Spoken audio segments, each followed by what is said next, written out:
Thank you for coming.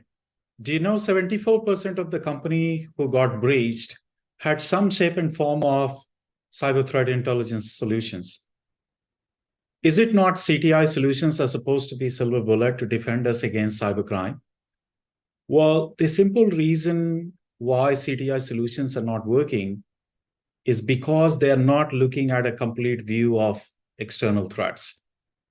Let's look at it today. Shall we continue to invest behind traditional CTI solution, or the time has arrived for us to look at a new way of dealing with external threat management? Hello, my name is Kumar Ritesh. I'm founder and CEO of Cyfirma. Cyfirma is a cybersecurity company. We provide ability for organizations to understand their external threats and risk using our SaaS-based platform. Let's look at the world of CTI. Well, the world of CTI looks like this. You know, the informations which we are receiving from CTI solutions are irrelevant. They're not personalized to our asset, to our environment, to our ecosystem. They're generic in nature. There's a lot of false positives. And in many cases, you know, they're not actionable in nature, which makes them ineffective. If we start to look at, the tools and predominantly the threat management tools, you have number of silo tools who are not talking to each other, which means there is no way we can get a personalized view of our external threats and risk. Let's look at some of those silo tools. Attack surface management tools. Most of the time, attack surface management tools have become asset discovery tools without a clue of a threat management, or they completely miss the hacker's perspective. Most of the tools doesn't cover third-party or OT assets. They do not check for any configurational weaknesses, or they lack checking API weaknesses, which is not a comprehensive sort of view of your attack surface. If we start to look at vulnerability management tools, now this is where things gets a little interesting. Most of the vulnerability management tools are still relying on CVE scores. Now, CVE scores is a method by which you prioritize vulnerabilities. And generally, the prioritization schematics will work from critical to high to medium to low.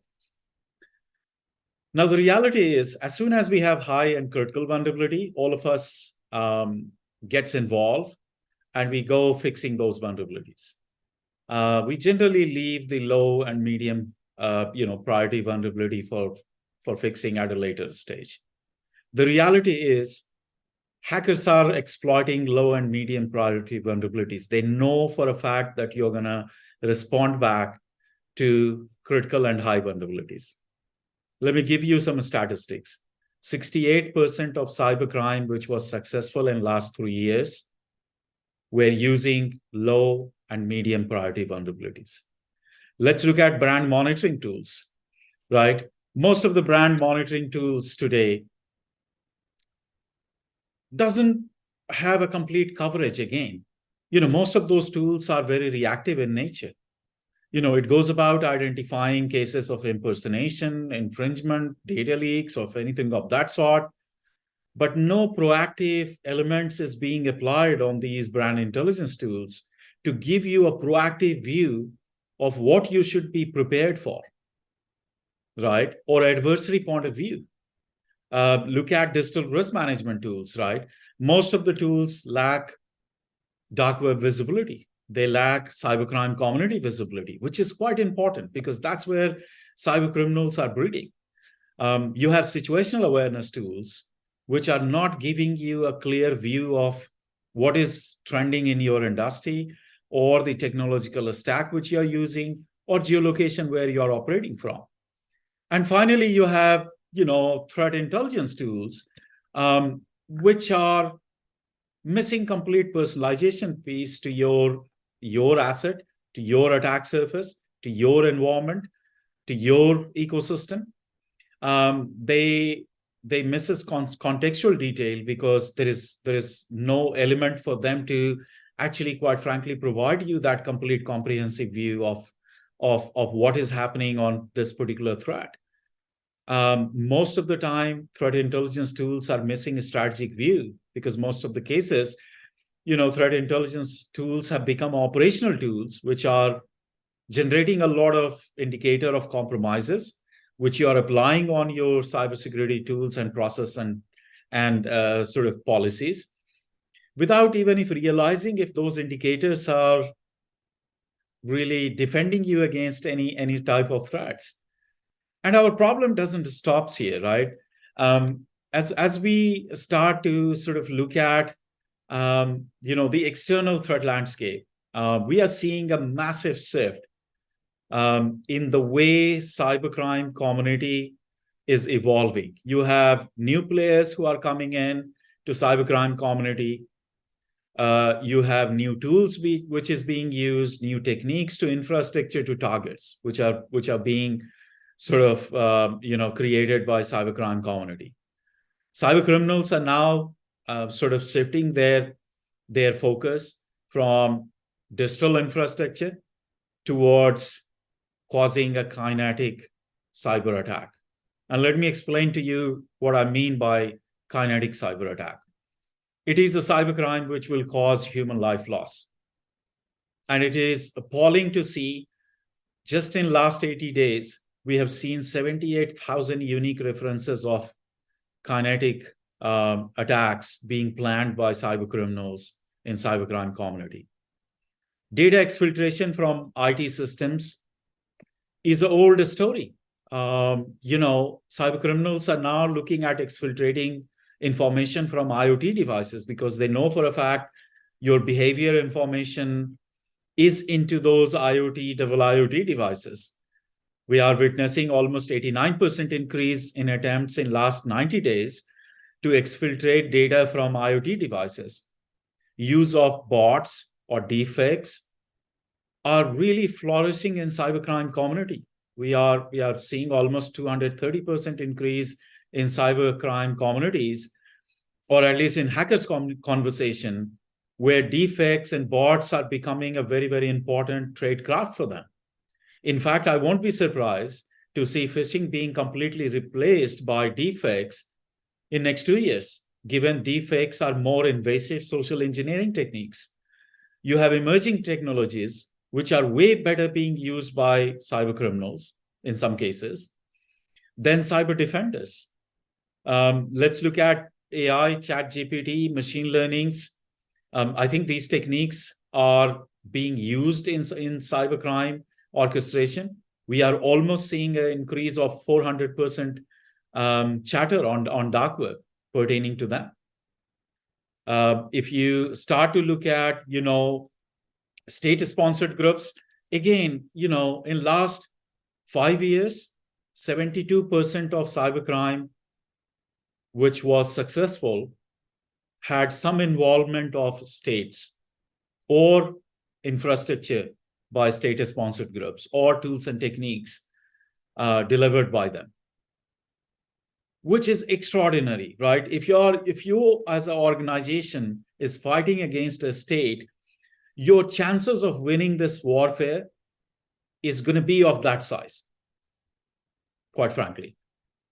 If you start to look at the collaboration among, cyber criminals, we are seeing a significant increase in state-sponsored groups collaborating, which was never the case before. They are exchanging their infrastructure, they're exchanging their tools, their techniques. On top of it, hacking is a great business, is a very, very profitable business. Almost $1 billion was made by ransomware groups in last 1 year, which is disclosed and undisclosed cases, which is phenomenal, right? And then on top of it, your hacking tools are now easily available. You can buy hacking tools at $5 on dark web markets. So essentially what I'm saying here, that the current threat management tools need a new way of thinking. It is not working. And hence I propose a new concept called external threat landscape management, which combines 7 pillars to give you a complete view of your external threats and risk. You start your journey by looking at your attack surface, which is visibility into your IT, OT, and your API ecosystem. Looking at your vulnerabilities, right? Essentially understanding what sort of vulnerabilities you are carrying on your attack surface, what sort of weaknesses you are carrying. And most important is how hackers are sort of interested towards those vulnerabilities, those weaknesses, your assets. I think you need to have that visibility.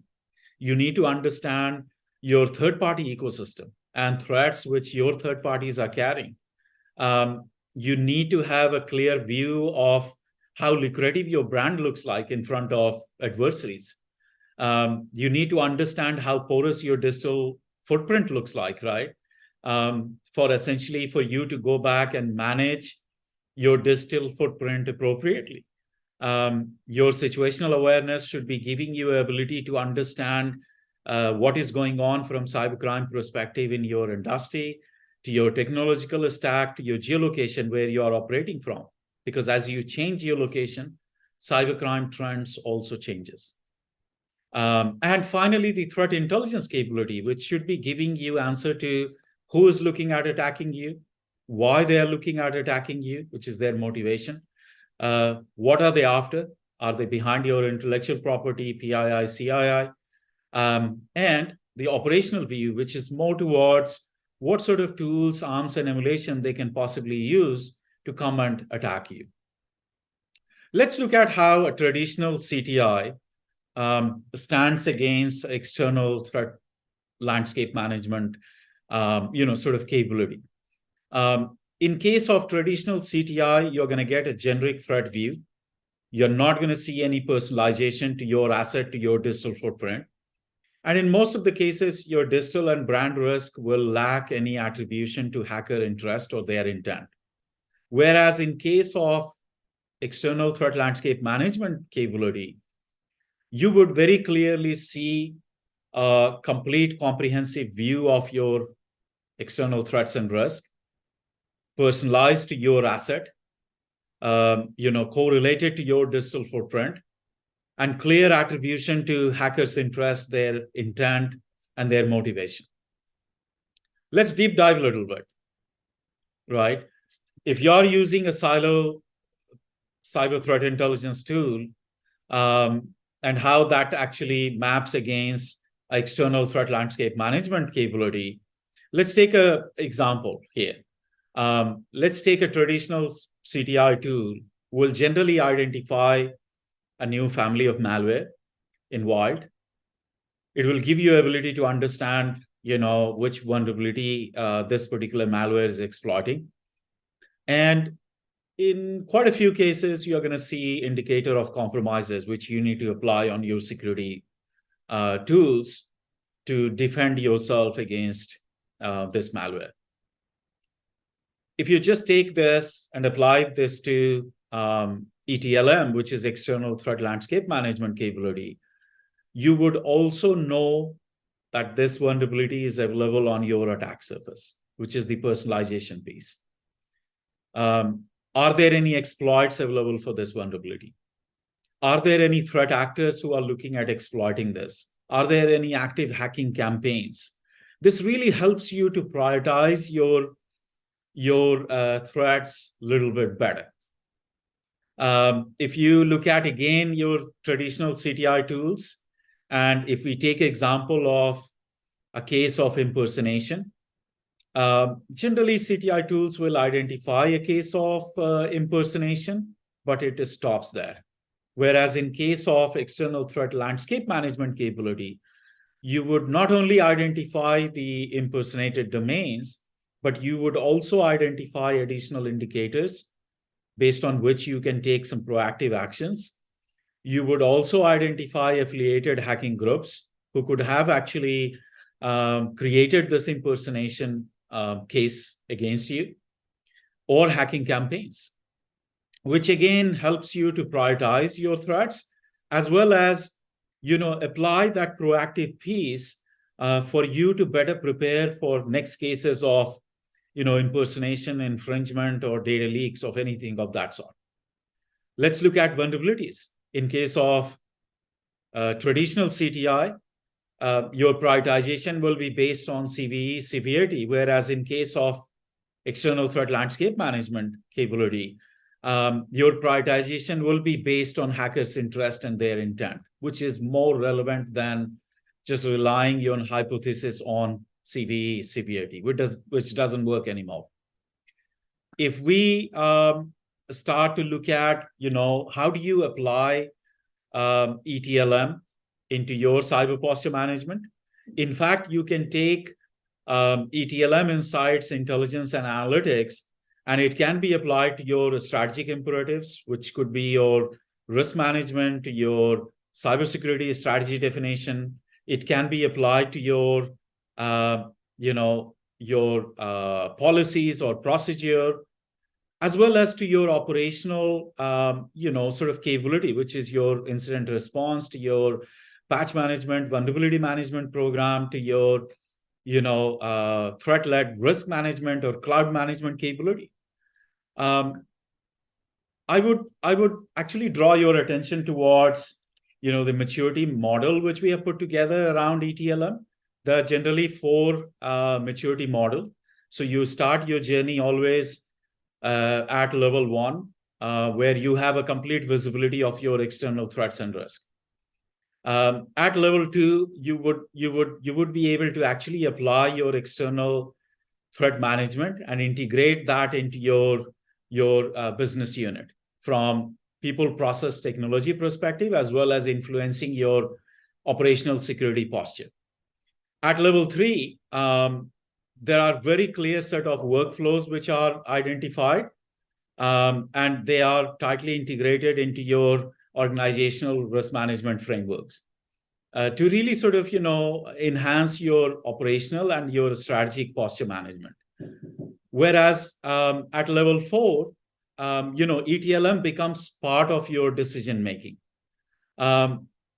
Now, given the advancement which we have seen in technological landscape, starting from use of AI to NLP to machine learning capabilities, we are very clearly seeing that is enabling ETLM to become a reality. The use of AI to collect data at velocity and a scale is quite prominent today. You have NLPs which are being used to analyze actually data which is collected, and as well as the semantic and tone and texture of the data. You have machine learning models and LLMs which are being used for data attribution and correlation.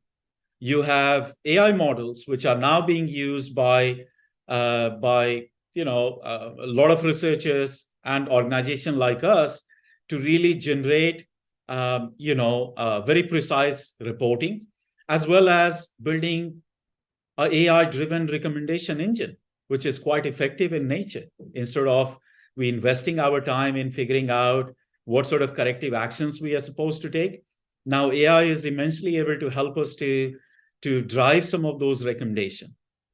Finally, I want to draw down your attention towards some of the success stories of using ETLM. A very large financial institution was able to understand very quickly, their threats around their M&A process, and was able to prepare themselves very, very quickly to sort of, defend against some of the potential losses which they could have actually incurred if they didn't have the ETLM capability to monitor their external threats and risks.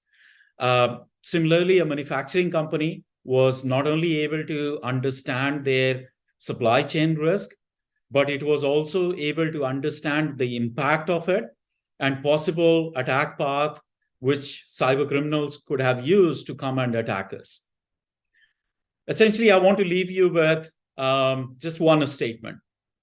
Traditional CTI solutions are dead, and it's time for us to look at new way of managing our external threats and risk using ETLM. Thank you for joining again.